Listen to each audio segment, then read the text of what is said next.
All right. Hello, everybody. Welcome to the next version of Sour Chatter. We've got an awesome guest with us today. And just a reminder, if this is your first time watching Sour Chatter, we interview great leaders in the city of Cincinnati. You learn about them, you learn what they're doing in HR, how they're moving people, and then we learn a lot of funny things about them. So big props as we get going here. My buddy Justin Severson out of Salt Lake City. He runs a Midwestern version. I'm going to leave some details in the description here where you can view some of his content. And my name is Todd McGuirk. I work at Paylocity. We're a public technology company. We develop all of our own payroll and HR technology. So if you're evaluating payroll, curious about payroll and HR is at, or just not pleased with your current vendor, I would love to talk to you about it. But we're not here for me. We're here for my friend Jamie. So we're going to learn a little bit about Jamie. But before we get going, Jamie, we need to get one of these candies in our mouth. All right? So here's the, yeah, you got it. Same color. All right. Great minds think alike. Yes, they do. We typically do warheads, old school candy, full of chemicals, except, and very sour, except it's like a month delay on Amazon. So we've got these actual organic candies, and they're made of real fruit and from organic farms, I believe, something like that. And they're pretty sour. So we're going to go with these. So first candy in, Jamie. And Jamie, you're not a big fan of sour stuff. No, I'm not. Even better. All righty, Jamie. So let's get to know you a little bit. First round, one candy. Tell us something about yourself. Something about me. I'm 4'10". 4'10". Can you dunk? In my dreams. In your dreams. I love it. All right. Where'd you grow up? I'm somewhat of an Army brat. So I went all over, but the majority of my time I spent growing up in Michigan, Detroit, Michigan. Okay. Very good. How did you end up in Cincinnati? We don't have that much time, but okay. I got it. Just bouncing everywhere. Family relocation. Got it. All right. Favorite thing to do, Jamie? Write poetry. What is that? Write poetry. Write poetry. Yeah. Wow. I love it. Look at you. I know. Woo. All right, what you got? Give me something. Oh no. Give me something. I thought I like to write it, not recite it. Okay, fair enough. Fair enough.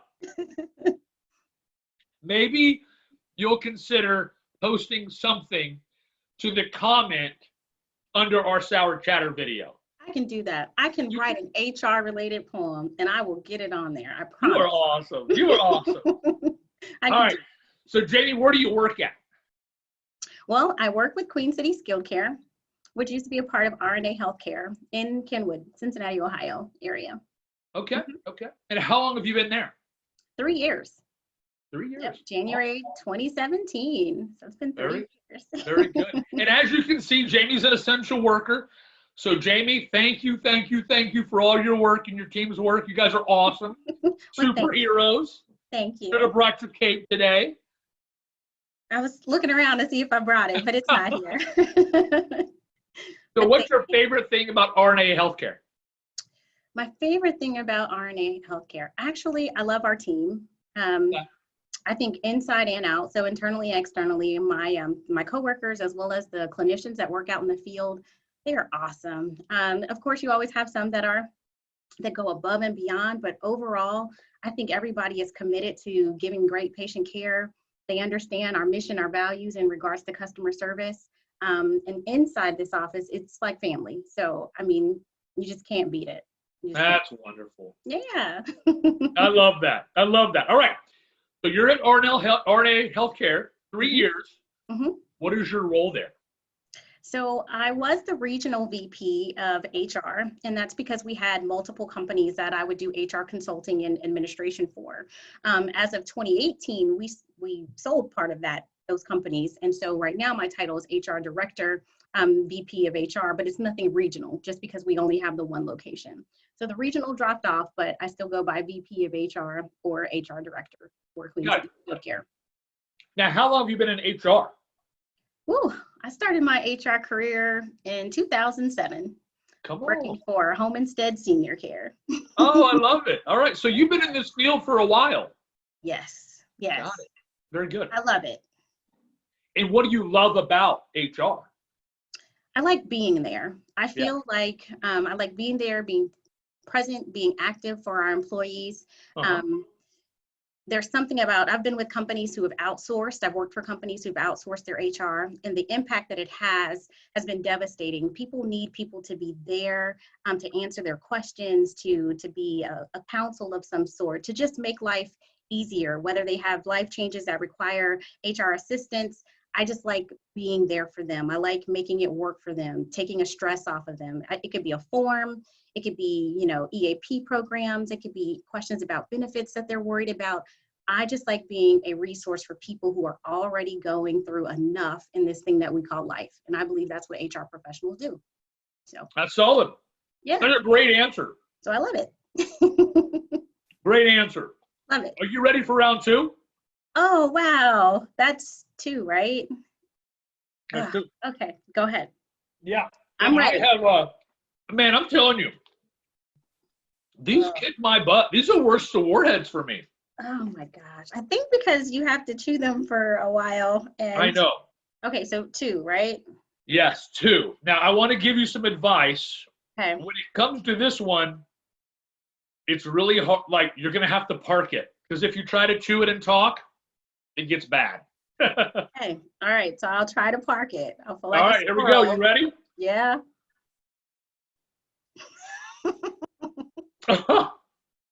Okay, it's parked. All right. Before it gets too bad, as much as here's possible. the question. Okay. So, in a world of constantly changing, fear, what's next, negativity, trying to figure out ways to spin this season of COVID-19.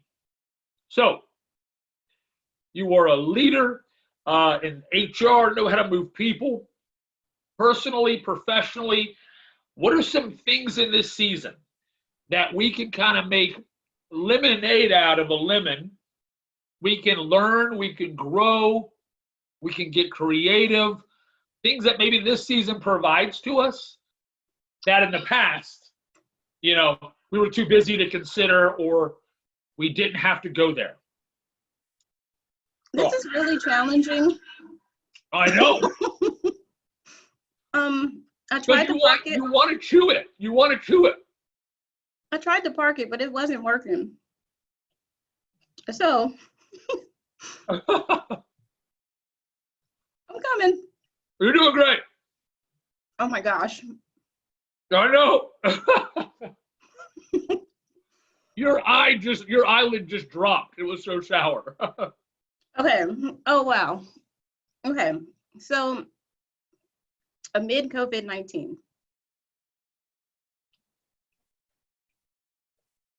the one thing that I can say that we've had to do, or that I try to do here, is I've always believed in being present, but I believe that now is a time to be even more so. So it has allowed me to increase my presence here, whether it's a phone calls, whether they're cards to my employees, whether it's sending text messages, just saying, hey, we understand the challenges that you are facing.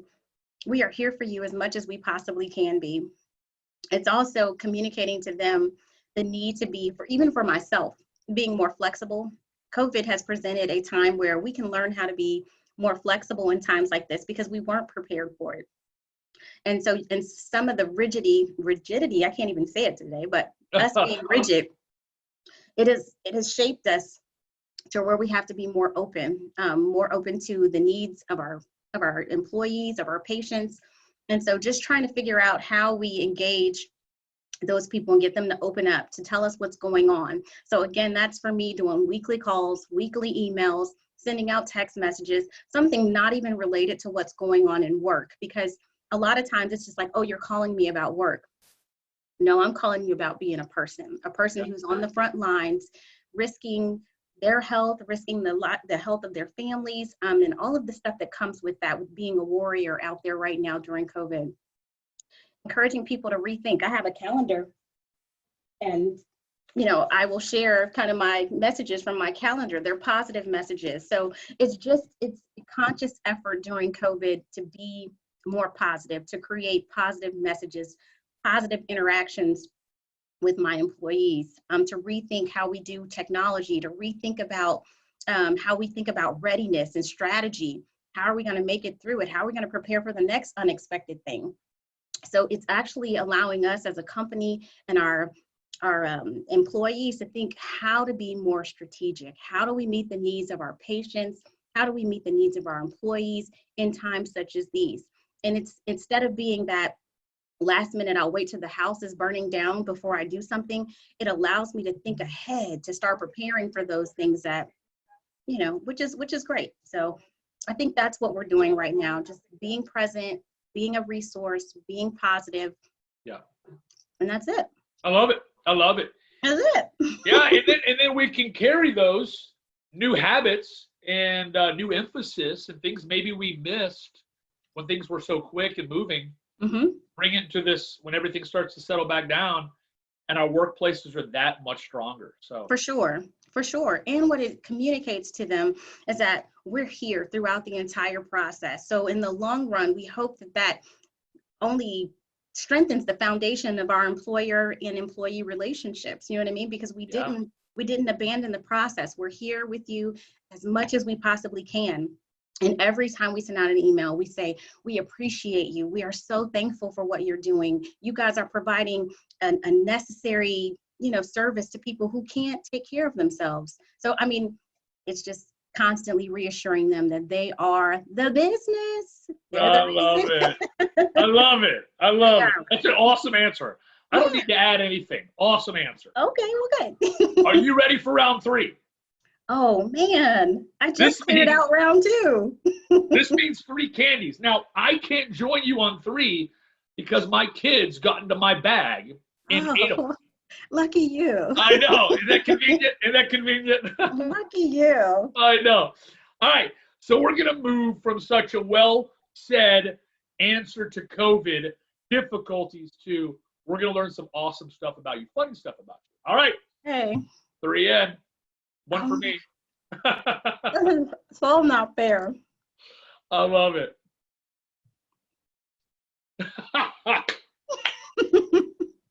All righty.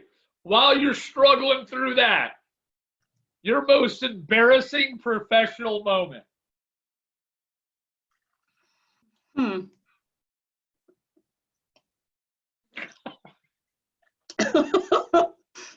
I'm trying. You're doing great. Whew. Well, this is not easy. No. I mean, 2 is challenging. 3 is almost impossible. 1 is easy. That's not easy. My most embarrassing moment. HR moment? Any professional moment. Oh, that was good. Hard. That's really hard. I'm not easily embarrassed. Oh, there you go. I mean, how about any embarrassing moment, period? Oh, wow. And this is going to be live? People can actually hear my answer? Oh, yeah. This is good. Oh, I better not do that one then. Most embarrassing. Well, I would say I was going to a meeting with some colleagues. Okay. And I had my briefcase at the time and a bunch of files, and I missed 2 steps. Oh, no. So me and my briefcase, we went down the steps. And you had a host of guys trying to help me up, and I was, I wasn't embarrassed, but was it one of those like feet overhead? Yeah, it was pretty bad. Oh, my word. Wow. But I just got up and played it off like, thanks for being there. Listen, in the short time I've got to know you, I have no doubt you played that off well. Thank them for being there and being such supportive coworkers. I really You're awesome. All right. Favorite place to shop? I know people are gonna laugh, but I love TJ Maxx. You love TJ Maxx. I love it. TJ Maxx is great. This COVID and closing my TJ Maxx has been the worst. Absolutely the worst. I could have done with everything else. Close the restaurants, close the movies, but not TJ Maxx. Oh, that's awesome. Bad. All right. If someone asked you to do something, what thing would create the most anxiety in saying yes to? Right? So if I said, I dare you to do this, or do this thing, what's that scariest thing that I could possibly ask you? For me, give you an example. If you asked me to sing something, I would lose my mind. I'd be like, no chance. Oh right? my gosh. I have several of those. Do So you? yes. And which is crazy. I am afraid of, this is more, all of this is mental, but I am afraid of VLOOKUPs during Excel. Like I have a mental breakdown and I cannot process the VLOOKUPs. Now, on a level not professional, I am terrified of bridges. So don't ask me to come to Kentucky. I cannot drive over a bridge. You don't drive over a bridge, or you're like this the whole time. Yeah, I can ride with you if you were to drive, but I cannot drive over a bridge. Oh, that's great. It's terrifying that's great. for me. That's great. All right. You are trapped on an island. One thing you would bring with yourself. Now think, I asked Penelope this question. She had a good answer because she thought about long term. There's got to be something that's going to help you get along for a while. Oh, that's challenging. That is challenging. You know, Penelope's pretty sharp. She I is. kind of wish I knew her answer. She was quick. She was quick. Yeah, I don't have a quick answer. Okay, no, we're good. We're good. We'll let Penelope. I'm taking popcorn. You're taking a TJ Maxx bag of clothes. Yes, and my favorite snack. I agree. And popcorn. All right, favorite fast food? Probably Chick-fil-A. Love it. Love Probably it. Chick-fil-A. Yeah, I agree. All righty, let's see here. 2 questions for you left. If peanut butter wasn't called peanut butter, what would it be called? Go. Amazing. Amazing. I love peanut butter. I love peanut butter. I like the crunchy kind though, so. I'm with you. I'm with you. Yeah. Gotta have peanuts. So it would be amazing is what it would be. All right, I need you to put your predictive hat on here. Okay. We're going to have you predict the future. In 10 years, what will be the craziest reality? Craziest reality. It's funny. You used to think like 50 years, but now everything moves so quick, like even 10 years. What do you think? Oh my gosh. The craziest reality. In how many years? You're just 10. Just 10 years. I got one. I'm thinking like unmanned vehicle or like driving. You don't have to drive a vehicle, right? It's already happening. Yeah. You think that'll happen in 10 years? I mean, I think we'll have little mini planes that we all can drive. I mean, can navigate here by that time. That would be awesome. Yeah, I think the skies will be open and you could just that would be awesome. purchase you one. The Jetsons. Remember the Jetsons? Yes, exactly. Yes. Exactly. Maybe not 10, but you know. Yeah. Jamie, thanks for joining me. You have been awesome. Thank you. Thank you very much. Guys, thanks for watching Sour Chatter. I'm going to include some information about Jamie and RNA Healthcare in the description of this. By all means, as you can see, connect with her, learn from her, get to know her. She's great. Learn about RNA Healthcare, great company. Thanks for all the work you're doing in this season, Jamie. We are grateful for you and your team. Well, thank you so much. It's been a pleasure. I'll talk to you soon. Take care. Ma'am. God bless y'all. Keep changing the world, HR. All right.